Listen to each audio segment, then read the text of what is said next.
Ang sabi niya is, magpapa-project siya.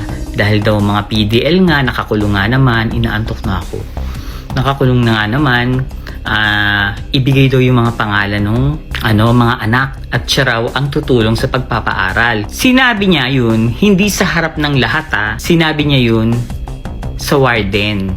So etong warden, pinatawag isa-isa yung mga nakakulong dun sa Annex 2. Kung saan nakakulong yung kuya-kuyahan niyang yun na tumulong sa kanya ng eleksyon na kaibigan ko. Kinuha niya yung mga pangalan ng mga anak, tapos pangalan ng asawa saan nakatira. Malakas ang pang-amoy nung kaibigan ko na kay Sarah yun. Hindi siya nagbigay ng pangalan. Hindi niya binigay yung pangalan ng mga anak niya at ng asawa niya at kung saan nakatira kasi alam ng asawa ko ng kaibigan ko yung gagawin ni Sarah. Pakikidnap niya yung mga bata, papapatay niya para hindi magsalita si Caramil. Ayan, sinabi ko na Caramil, si RM, na tungkol sa kanya. Chine-check niya lang kung nandun pa yung kaibigan ko. Yun ang eksena mo.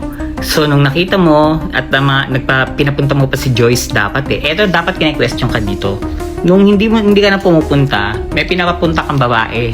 Si Joyce dapat naging USEC ng TMS. May position ba siya sa opisina mo? Hoy Joyce, dapat makinig ka ha. Wala akong pakialam kahit lawyer ka. Anong position mo dun sa sa OVP? At bakit nagpupunta ka dun sa Camp BJMP dun sa kaibigan ko? Hindi ka niya lawyer para pumunta ka dun at wala kang pinaglo-lawyeran dun. Joyce, dapat. Kilala kita. Alam ko yung pinlanan nyo kay BBM. Alam ko. Kaibigan mo yon. Si Caramil, BFF kayo nila Sarah, si Kirara, si Monsayak, di ba? Mga taga Baste. Kasi yung kaibigan ko na yan, graduate din sa Baste. Kabarkada nyo, nagginago nyo. For context lang, Mommy Pebbles posted this days before Caramil Madriaga's affidavit became public.